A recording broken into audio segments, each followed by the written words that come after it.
കുറച്ചൊന്ന് ഫുഡ് കഴിച്ച് കഴിഞ്ഞാൽ വയറ് ഭയങ്കരമായിട്ട് വീർത്ത് വരിക, അല്ലെങ്കിൽ ഒരു ഗ്യാസ് നിറഞ്ഞൊരു ഫീലിംഗ് ഉണ്ടാവുക. ഫുഡ് അവിടെ എത്തുമ്പോഴേക്ക് തന്നെ ഭയങ്കര ഒരു എരിച്ചിലുണ്ടാവുക, പുളിച്ച് തികട്ടി ഇങ്ങനെ വന്നുകൊണ്ടിരിക്കുക, ഒരു മോഷനൊന്നും കറക്റ്റ് അല്ലാത്ത, അല്ലെങ്കിൽ ടോയ്ലറ്റിൽ പോകുമ്പോൾ അതൊരു ഇംപ്രോപ്പറായി പോവുക.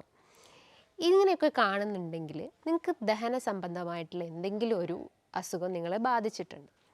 അതായത് ഹൈപ്പോ അസിഡിറ്റി ആവാം, അല്ലെങ്കിൽ ഹൈപ്പർ അസിഡിറ്റി ആവാം, അല്ലെങ്കിൽ ഗ്യാസ്ട്രൈറ്റിസ് ഇഷ്യൂസ്, അല്ലെങ്കിൽ ഇൻഫ്ലമേറ്ററി ബവൽ ഡിസീസ്, അങ്ങനെ എന്തെങ്കിലും ഒരു ഗട്ട് റിലേറ്റ് ചെയ്തിട്ടുള്ള അസുഖങ്ങളെ നിങ്ങൾ അഫക്റ്റ് ചെയ്തിട്ടുണ്ടെന്ന് മനസ്സിലാക്കാം. അപ്പം ഇത്തരം ലക്ഷണങ്ങൾ അല്ലെങ്കിൽ ഇത് വന്നു കഴിഞ്ഞാൽ നമ്മൾ എന്തൊക്കെ മാനേജ് ചെയ്യണം, അല്ലെങ്കിൽ എന്തൊക്കെ ഇൻഗ്രീഡിയൻസ് ആണ് നമ്മളെ ഡയറ്റിൽ ഉൾപ്പെടുത്തേണ്ടത്, എന്തൊക്കെ ഡയറ്റാണ് നമ്മൾ അവോയ്ഡ് ചെയ്യേണ്ടത്, അല്ലെങ്കിൽ മെഡിസിൻസ് ഓവറായിട്ട് ഇത് എടുത്തു കഴിഞ്ഞാൽ എന്തെങ്കിലും പ്രശ്നങ്ങൾ ഉണ്ടാകുമോ, അത്തരമുള്ള ആ ഒരു ഡൗട്ട് ഇന്നത്തെ വീഡിയോയിലൂടെ നമുക്കൊന്ന് ക്ലിയർ ചെയ്യാം.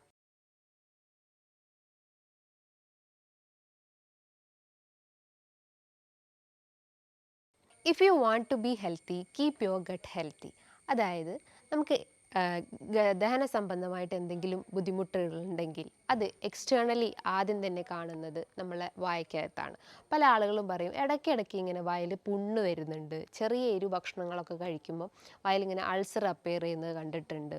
ചെറിയ ഫുഡ് അല്ലെങ്കിൽ എന്തെങ്കിലും ഓയിലി ഫുഡോ അല്ലെങ്കിൽ സ്പൈസി ഫുഡൊക്കെ കൂടുതലായിട്ട് ഇങ്ങനെ കഴിക്കുമ്പോൾ അവർക്കിങ്ങനെ നെഞ്ചരിച്ചിലിൻ്റെ പ്രശ്നങ്ങൾ ഉണ്ടാവുന്നു, ഇങ്ങനെ പുളിച്ച് തികട്ടി വരുന്നൊരു ഇഷ്യൂസ് ഉണ്ടാവുന്നു, അതായത് ഇങ്ങനെ ഏമ്പക്കം പോലെ പ്രശ്നങ്ങൾ ഉണ്ടാവുന്നു, വയറ് വേദനയാവുന്നു, അതായത് വാരിയെല്ലാം താഴെയായിട്ട് ഇങ്ങനെ വേദന അനുഭവപ്പെടുന്നു. ഇത്തരം ലക്ഷണങ്ങൾ ഉണ്ടെങ്കിൽ നിങ്ങളുടെ ആ ഒരു ആമാശയത്തിൻ്റെ അകത്തുള്ള ആ ഒരു ലൈനിങ്ങിന് എന്തെങ്കിലും ഡാമേജ്ഡ് സംഭവിച്ചിട്ടുണ്ടെന്ന് മനസ്സിലാക്കാം. നമുക്കറിയാം നമ്മുടെ ആ ഒരു ആമാശയം എന്ന് പറയുമ്പോൾ ഒരു മസ്കുലാർ സ്ട്രക്ചറാണ്, ഒരു ജെ ഷേപ്ഡ് സ്ട്രക്ചറാണ്. അല്ലെങ്കിൽ ആ ഒരു മസ്കുലാർ സ്ട്രക്ചർ ആയതുകൊണ്ട് തന്നെ ഒരുപാട് ലെയേഴ്സ് ഉണ്ട്. സെറോസ, മ്യൂക്കോസ, സബ് മ്യൂക്കോസ, അങ്ങനെ ഒത്തിരി ലെയേഴ്സ് അതിന് കവേർഡ് ആയിട്ടുണ്ട്. നമുക്കറിയാം നമ്മുടെ ദഹനത്തിനെ സഹായിക്കുന്നത് ഈ ഒരു ഹൈഡ്രോക്ലോറിക് ആസിഡാണ്. അതായത് ഹൈഡ്രോക്ലോറിക് ആസിഡിൻ്റെ അളവ് കൂടിക്കഴിഞ്ഞാൽ അത് ഹൈപ്പർ അസിഡിറ്റിയും, അതേപോലെ തന്നെ ഹൈഡ്രോക്ലോറിക് ആസിഡിൻ്റെ അളവ് കുറഞ്ഞു കഴിഞ്ഞാൽ അത് ഹൈപ്പോ അസിഡിറ്റി കണ്ടീഷനിലേക്കും പറയും. അതിന് ഓരോ രീതിയിലായിരിക്കും ഓരോ സിംറ്റംസ് കാണിക്കുന്നത്. ഈ ഒരു പെറൈറ്റൽ സെൽസ്, അതായത് നമ്മൾ ആ ഒരു ആമാശയത്തിൻ്റെ അകത്തുള്ള പെറൈറ്റൽ സെൽസ് ഉണ്ട്, ആ ഒരു സെൽസിൽ നിന്നാണ് ഈ ഒരു ഹൈഡ്രോക്ലോറിക് ആസിഡ് ഉൽപ്പാദിപ്പിക്കുന്നത്. അതാണ് നമ്മളെ ദഹനത്തിന് സഹായിക്കുന്നത്. അതിൻ്റെ ഒരു പി എച്ച് എന്ന് പറയുമ്പോൾ മോസ്റ്റ്ലി അത് അസിഡിക് ആണ്, ഏകദേശം ഒരു 1.6 അല്ലെങ്കിൽ 1.5 റേഞ്ചിലാണ് ആ ഒരു പി എച്ച് കിടക്കുന്നത്. അപ്പോൾ അത്രയും അസിഡിക് ആയിട്ടുള്ള ആ ഒരു ഹൈഡ്രോക്ലോറിക് ആസിഡ് എന്തുകൊണ്ട് നമ്മുടെ ആ ഒരു മസിൽ ലെയേഴ്സിനെ എഫക്റ്റ് ചെയ്യുന്നു, അല്ലെങ്കിൽ എന്തൊക്കെ കാരണങ്ങൾ കൊണ്ടാണ് നിങ്ങൾക്ക് ഇത്തരം അസിഡിറ്റീൻ്റെ പ്രശ്നങ്ങൾ ഉണ്ടാവുന്നത്, ഇതിൻ്റെ റീസൺസ് എന്തൊക്കെയാണെന്ന് ഒന്ന് നോക്കാം. ആദ്യത്തേത് നിങ്ങൾ മെയിനായിട്ട് പറയുന്നത് ബാക്ടീരിയൽ ഇൻഫെക്ഷൻസ് തന്നെയാണ്. അതായത് ഹെലിക്കോബാക്ടർ പൈലോറി എന്ന് പറഞ്ഞിട്ടുള്ള ആ ഒരു ബാക്ടീരിയൽ ഇൻഫെക്ഷൻസ് ആണ് മെയിനായിട്ട് നിങ്ങൾക്ക് ഇത്തരം ദഹന സംബന്ധമായിട്ടുള്ള ബുദ്ധിമുട്ടുകൾ ഉണ്ടാക്കുന്നത്, അതായത് ഗ്യാസ്ട്രൈറ്റിസ് ഇഷ്യൂസ് ഉണ്ടാക്കുന്നത്. രണ്ടാമതായിട്ട് നിങ്ങൾ കൂടുതലായിട്ട് എന്തെങ്കിലും മെഡിസിൻസ് കഴിക്കുകയാണെങ്കിൽ, അതായത് എസ്പെഷ്യലി NSAIDs പോലത്തെ നോൺ സ്റ്റിറോയിഡ് ഇൻഫ്ലമേഷൻ പോലത്തെ ഇത്തരം മെഡിസിൻസ് കൂടുതലായിട്ട് നിങ്ങൾ കഴിക്കുകയാണെങ്കിലും ഇത്തരം സിംറ്റംസ് ക്രിയേറ്റ് ചെയ്യാം.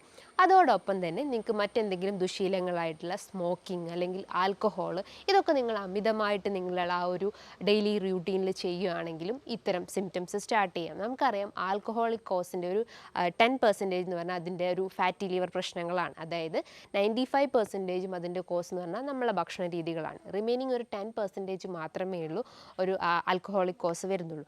അതിൻ്റെ ഒരു, അതായത് ഫാറ്റി ലിവറിൻ്റെ ഒരു പത്തോളജി എന്ന് പറയുമ്പം അതൊരു ഇൻഫ്ലമേഷനാണ് ക്രിയേറ്റ് ചെയ്യുന്നത്, അല്ലെങ്കിൽ ലിവർ സെൽസ് ഡാമേജ്ഡ് ആവുന്നു, അതുമൂലം അതിൻ്റെ ആ ഒരു ഫംഗ്ഷൻ കൃത്യമായിട്ട് നടക്കാത്തൊരവസ്ഥ വരുന്നു. ഗ്രേഡ് 4 എത്തുമ്പോൾ അത് സിറോസിസ് ആണെന്ന് നമുക്കറിയാം.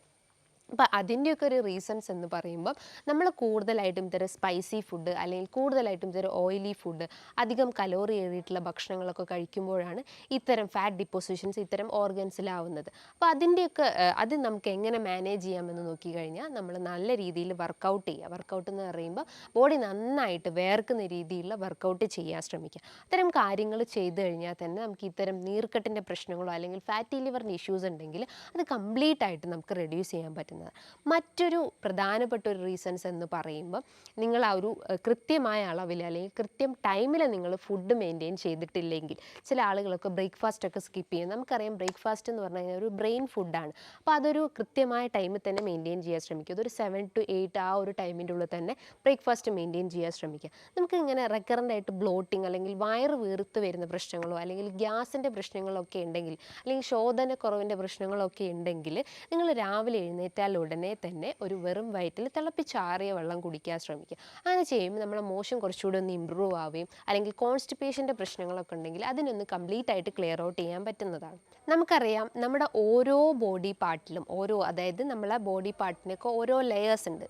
അതായത് ഒരുപാട് മസ്കുലാർ ലെയേഴ്സും അതേപോലെ തന്നെ മ്യൂക്കോസൽ ലെയേഴ്സും ഒക്കെ ഉണ്ട്. അതിലേക്കൊക്കെ കൃത്യമായിട്ട് ഓക്സിജൻ അല്ലെങ്കിൽ ബ്ലഡ് സർക്കുലേഷൻ എത്തിയിട്ടില്ലെങ്കിൽ അതിൽ പല രീതിയിൽ ഡിഫോമിറ്റി കാണിക്കും. അങ്ങനെ നമ്മളെ ബോഡിയിൽ ഓരോ ഏരിയാസിലായിട്ടും അൾസർ രൂപപ്പെടാം. വെരിക്കോസ് അൾസർ അല്ലെങ്കിൽ ഡയബറ്റിക് അൾസർ അല്ലെങ്കിൽ പല ഏരിയാസിലും നമുക്ക് ഇത്തരം അൾസർ രൂപപ്പെടാം. അങ്ങനെ നമ്മളെ വായ്ക്കകത്തും അതേപോലെ തന്നെ നമ്മുടെ കുടലിൻ്റെ അകത്തും നമ്മളെ ആമാശയത്തിൻ്റെ അകത്തും ഒക്കെ അൾസർ രൂപപ്പെടാം. അതായത് നമ്മൾ ആ കോശങ്ങൾ കംപ്ലീറ്റ് ആയിട്ട് ഡിസ്ട്രോയിഡ് ആയി പോകുന്നു, അല്ലെങ്കിൽ അതിന് കൃത്യമായിട്ട് അതിൻ്റെ ഒരു ഫംഗ്ഷൻ ചെയ്യാൻ പറ്റാത്തൊരവസ്ഥ വരുന്നു. ഈ ഒരു അൾസർ എന്ന് പറയുമ്പോൾ രണ്ട് രീതിയിലുണ്ട്. ഗ്യാസ്ട്രിക് അൾസറുണ്ട്, ഡിയോഡിനൽ അൾസറുണ്ട്. പെപ്റ്റിക് അൾസറിൻ്റെ അണ്ടറിൽ വരുന്നതാണ് ഈ ഒരു ഗ്യാസ്ട്രിക് അൾസറും ഡിയോഡിനൽ അൾസറും. ഗ്യാസ്ട്രിക് അൾസർ എന്ന് പറയുന്നത് അത് നമ്മളെ ആമാശയം അല്ലെങ്കിൽ സ്റ്റൊമക്ക് റിലേറ്റ് ചെയ്തിട്ടുള്ള കംപ്ലയിൻസ് ആയിരിക്കും, അല്ലെങ്കിൽ സ്റ്റൊമക്കിന് എഫക്റ്റ് ചെയ്തിട്ടുണ്ട്. അതാണ് ഗ്യാസ്ട്രിക് അൾസർ എന്ന് പറയുന്നത്. പക്ഷേ ഡിയോഡിനൽ അൾസർ എന്ന് പറയുമ്പോൾ എന്താ, നമ്മളെ കുടൽ സംബന്ധമായിട്ടുള്ള ബുദ്ധിമുട്ടുകളാണ് മെയിൻലി കാണിക്കുക. അതായത് എസ്പെഷ്യലി ഡിയോഡിൻ എന്ന് പറഞ്ഞിട്ടുള്ള ആ ഒരു ഇൻറ്റസ്റ്റൈനൽ സ്ട്രക്ചറിനാണ് ഏറ്റവും കൂടുതൽ എഫക്റ്റ് ചെയ്യുന്നത്. ഗ്യാസ്ട്രിക് അൾസറിൻ്റെ മെയിൻ ഒരു സിംറ്റംസ് എന്ന് പറയുമ്പം ഫുഡ് കഴിച്ചാൽ ഉടനെ തന്നെ അവർക്കൊരു വേദന അനുഭവപ്പെടുന്നു. ചിലർക്ക് വോമിറ്റിംഗ്, അതായത് ഓക്കാനത്തിൻ്റെ പ്രശ്നങ്ങൾ ഉണ്ടാവുന്നു. ചില ആളുകൾക്ക് ഫുഡ് കഴിച്ചാൽ ഉടനെ തന്നെ ഒരു കംപ്ലീറ്റ് ആയിട്ട് അത് വോമിറ്റ് ചെയ്ത് പോകുന്ന പ്രശ്നങ്ങൾ ഉണ്ടാവുന്നു. ഒരു ബേണിംഗ് സെൻസേഷൻ, ഒരു പുകച്ചിൽ പോലെ ഫീൽ ചെയ്യുന്നു. ചിലപ്പം എരിവുള്ള ഭക്ഷണങ്ങൾ കഴിച്ചാൽ മാത്രമല്ല, ഫുഡ് ആ ഒരു സ്റ്റൊമക്കിൻ്റെ അകത്ത് റീച്ച് ചെയ്താൽ തന്നെ പെട്ടെന്ന് അവർക്ക് ബേണിംഗ് സെൻസേഷൻസ് ഉണ്ടാവുന്നു. ചില ആളുകൾക്ക് വോമിറ്റിംഗ് എന്ന് പറയുമ്പോൾ ചില ആളുകൾക്ക് ഒരു ബ്ലഡി വോമിറ്റിംഗ് ഉണ്ടാവും. അതൊരു ക്യാൻസറസ് സ്റ്റേജിലോട്ട് പോയിട്ടുണ്ടെന്ന് മനസ്സിലാവും. അതേപോലെ തന്നെ മലം പാസ് ചെയ്ത് പോകുമ്പോഴായാലും ഒരു ബ്ലഡി സ്റ്റൂളായിട്ട് കാണപ്പെടാം. അത്തരം ലക്ഷണങ്ങൾ ഉണ്ടെങ്കിൽ നിങ്ങൾ ആ ഒരു അൾസർ ഫോർമേഷൻ കുറച്ചുകൂടി സിവിയർ ആയിട്ടുണ്ട് അല്ലെങ്കിൽ കോംപ്ലിക്കേറ്റഡ് സ്റ്റേജിലോട്ട് പോയിട്ടുണ്ടെന്ന് മനസ്സിലാക്കാം. ഡിയോഡിനൽ അൾസറിൻ്റെ മെയിൻ ഒരു സിംറ്റം എന്ന് പറഞ്ഞാൽ വേദന അനുഭവപ്പെടാം. അതായത് ഫുഡ് കഴിച്ച് കുറച്ച് കഴിഞ്ഞ് തന്നെ ആ ഒരു വേദന അനുഭവപ്പെടാം. ചില ആളുകൾക്ക് ആ വേദന കണ്ടിന്യൂസ് ആയിട്ട് ഇങ്ങനെ പെർസിസ്റ്റ് ചെയ്യുന്നത് കണ്ടിട്ടുണ്ട്.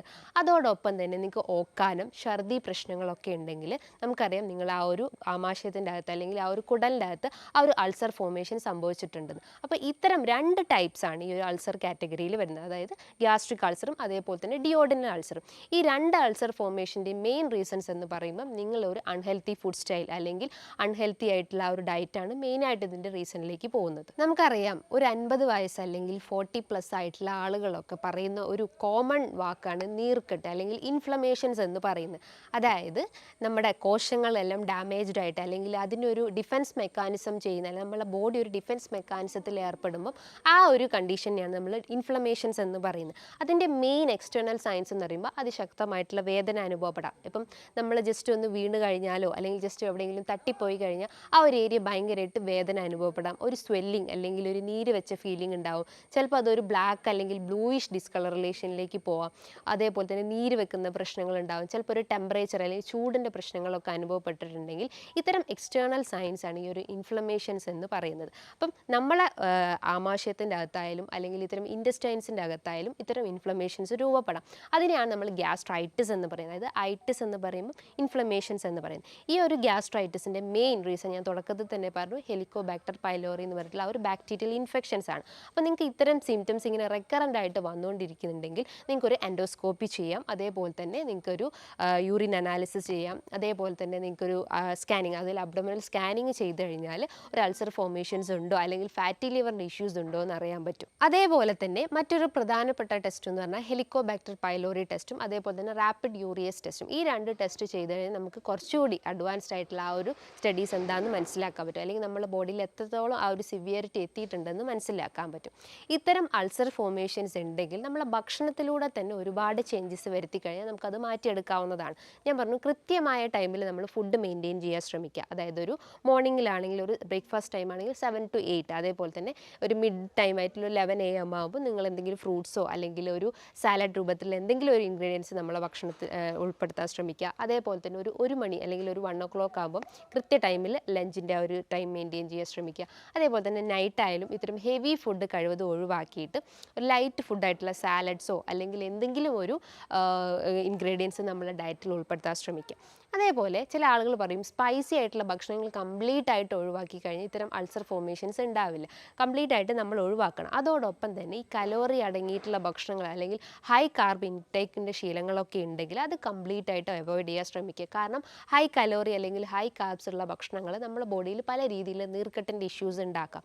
അപ്പോൾ അത്തരം ദുശീലങ്ങൾ ഉണ്ടെങ്കിൽ അത് കംപ്ലീറ്റ് ആയിട്ട് അവോയ്ഡ് ചെയ്യാൻ ശ്രമിക്കുക. നമ്മളെ ദഹനം കുറച്ചുകൂടി ഇമ്പ്രൂവ് ചെയ്യാൻ വേണ്ടിയിട്ട് നല്ല ബാക്ടീരിയാസിന് സപ്ലൈ കൊടുക്കുക. അതായത് പ്രോബയോട്ടിക് ഭക്ഷണങ്ങൾ എടുക്കാൻ ശ്രമിക്കുക.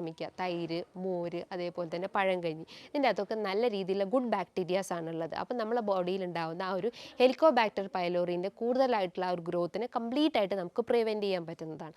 അതോടൊപ്പം തന്നെ നിങ്ങൾ കൃത്യമായ അളവിലൊരു വാട്ടർ ഇൻടേക്ക് മെയിൻറ്റെയിൻ ചെയ്യാൻ ശ്രമിക്കുക. ഡെയിലി ഒരു 10 to 12 ഗ്ലാസ് വെള്ളം കുടിക്കാൻ ശ്രമിക്കുക. വെറും വയറ്റിൽ തന്നെ ഒരു ഗ്ലാസ് വെള്ളം കുടിക്കാൻ ശ്രമിക്കുക. ഇങ്ങനെ ചെയ്യുമ്പോൾ നമ്മളെ ദഹനം കുറച്ചുകൂടി ഇമ്പ്രൂവ് ചെയ്യുക, അല്ലെങ്കിൽ ടോയ്ലറ്റിൽ പോകുന്ന ആ ഒരു സ്ട്രെയിനിങ് നമുക്ക് കംപ്ലീറ്റ് ആയിട്ട് റെഡ്യൂസ് ചെയ്യാൻ പറ്റുന്നതാണ്. അതേപോലെ തന്നെ നിങ്ങളെ ഭക്ഷണത്തിൽ നല്ല രീതിയിൽ ഫൈബർ അടങ്ങിയിട്ടുള്ള ഭക്ഷണങ്ങൾ എടുക്കാൻ ശ്രമിക്കുക. അതായത് വെജിറ്റബിൾസ് ആവട്ടെ, ഫ്രൂട്ട്സ് ആവട്ടെ, നട്ട്സ് ഐറ്റംസിലൊക്കെ ഫൈബർ കണ്ടൻറ്റ് കൂടുതലാണ്.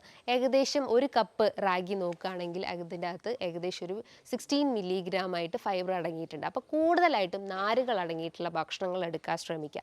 അതേപോലെ തന്നെ വൈറ്റമിൻ സി റിച്ച് ആയിട്ടുള്ള ഭക്ഷണങ്ങൾ എടുക്കാൻ ശ്രമിക്കുക. ഓറഞ്ച്, മൊസമ്പി, അതേപോലെ തന്നെ അനാറ് അല്ലെങ്കിൽ പൊമോഗ്രാനൈറ്റ്, ഇതിനകത്തൊക്കെ വൈറ്റമിൻ സി അടങ്ങിയിട്ടുണ്ട്. നിങ്ങൾക്ക് രക്തക്കുറവിൻ്റെ പ്രശ്നങ്ങൾ ഇടയ്ക്കിടയ്ക്ക് വന്നുകൊണ്ടിരിക്കുന്നുണ്ടെങ്കിൽ നിങ്ങൾ HB ചെക്ക് ചെയ്യേണ്ടതാണ്. അതുമൂലം നമുക്ക് ഇത്തരം ഗ്യാസ്ട്രൈറ്റിസിൻ്റെ പ്രശ്നങ്ങളിലേക്ക് ലീഡ് ചെയ്യാനുള്ളൊരു ചാൻസസ് ഉണ്ട്. അതേപോലെ തന്നെ നിങ്ങളെ ഭക്ഷണത്തിൽ ആൻറ്റി ഇൻഫ്ലമേറ്ററി ഫുഡ് ഐറ്റംസ് എടുക്കാൻ ശ്രമിക്കുക. അതായത് മഞ്ഞൾ, വെളുത്തുള്ളി, ഇഞ്ചി, ഇതിൻ്റെ അകത്തൊക്കെ ആൻറ്റി ഇൻഫ്ലമേറ്ററി പ്രോപ്പർട്ടി ഉണ്ട്. അല്ലെങ്കിൽ നമ്മുടെ ശരീരത്തിലെ നീർക്കെട്ടിനെ കുറയ്ക്കാൻ സഹായിക്കുന്ന ആ ഒരു ഇൻഗ്രീഡിയൻസ് ഇത്തരം ഫുഡ് ഐറ്റംസിൽ അടങ്ങിയിട്ടുണ്ട്. മഞ്ഞളിൻ്റെ അകത്ത് കുർക്കുമിൻ എന്ന് പറഞ്ഞ കണ്ടന്റ് ഉണ്ട്. അത് നമ്മുടെ ശരീരത്തിലെ നീർക്കെട്ടിനെ കുറയ്ക്കാൻ സഹായിക്കുന്നതാണ്. അതോടൊപ്പം തന്നെ നിങ്ങൾക്ക് വീട്ടിൽ തന്നെ യൂസ് ചെയ്യുന്ന ഒന്നാണ് ആപ്പിൾ സിഡർ വിനെഗർ. അതായത് ഗ്യാസ്ട്രൈറ്റിസിൻ്റെ പ്രശ്നം കോംപ്ലിക്കേറ്റഡ് സ്റ്റേജിലുള്ള ആളുകൾ യൂസ് ചെയ്യരുത്. ഒരു മൈൽഡ് ആയിട്ടുള്ള അല്ലെങ്കിൽ സ്റ്റാർട്ടിംഗ് സ്റ്റേജിലുള്ള ആളുകളൊക്കെ ആണെങ്കിൽ നിങ്ങൾക്ക് ആപ്പിൾ സിഡർ വിനെഗർ യൂസ് ചെയ്യാം. 1 teaspoon apple cider vinegar just ഒരു വാട്ടറിൻ്റെ അകത്തേക്ക് മിക്സ് ചെയ്തിട്ട് നിങ്ങൾ ഭക്ഷണത്തിൻ്റെ മുൻപായിട്ട് അല്ലെങ്കിൽ ഒരു ഹാഫ് ആൻ അവർ ബിഫോർ ആയിട്ട് നിങ്ങൾ ആ ഒരു ഡയറ്റിൽ ഉൾപ്പെടുത്തി കഴിഞ്ഞാൽ നിങ്ങൾക്ക് ദഹനത്തിൻ്റെ പ്രശ്നങ്ങളുണ്ടെങ്കിൽ അത് കംപ്ലീറ്റ് ആയിട്ട് റെഡ്യൂസ് ചെയ്യാൻ പറ്റുന്നതാണ്. ഈ പറഞ്ഞിട്ടുള്ള കാര്യങ്ങൾ നിങ്ങൾ കൃത്യമായിട്ട് ഓരോ രീതിയിൽ ഡേ ബൈ ഡേ നിങ്ങൾ ഫോളോ ചെയ്ത് കഴിഞ്ഞാൽ ഇത്തരം ദഹന സംബന്ധമായിട്ടുള്ള ബുദ്ധിമുട്ടുകൾ അല്ലെങ്കിൽ നെഞ്ചിരിച്ചിൽ, ഗ്യാസ്ട്രൈറ്റിസ് അല്ലെങ്കിൽ പുളിച്ച് തികട്ടി വരുന്നത്, അങ്ങനത്തെ പ്രശ്നങ്ങളൊക്കെ ഉണ്ടെങ്കിൽ അത് കംപ്ലീറ്റ് ആയിട്ട് റെഡ്യൂസ് ചെയ്യാൻ പറ്റുന്നതാണ്. ഹോമിയോപ്പതി ആസ്പെക്ട്സ് നോക്കുകയാണെങ്കിൽ ഒരുപാട് മെഡിസിൻസ് ഇത്തരം കേസസിൽ അവൈലബിൾ ആണ്. നല്ല രീതിയിൽ റിസൾട്ടും ഉണ്ടായിട്ടുണ്ട്. പിന്നെ ഇതുമായി ബന്ധപ്പെട്ട് നിങ്ങൾക്ക് എന്തെങ്കിലും ഡൗട്ടുകൾ ഉണ്ടെങ്കിൽ താഴെ കാണുന്ന നമ്പറിൽ കോൺടാക്റ്റ് ചെയ്യാവുന്നതാണ്. നല്ലൊരു ഹെൽത്ത് ടോപ്പിക്കുമായി വീണ്ടും കാണാം. താങ്ക്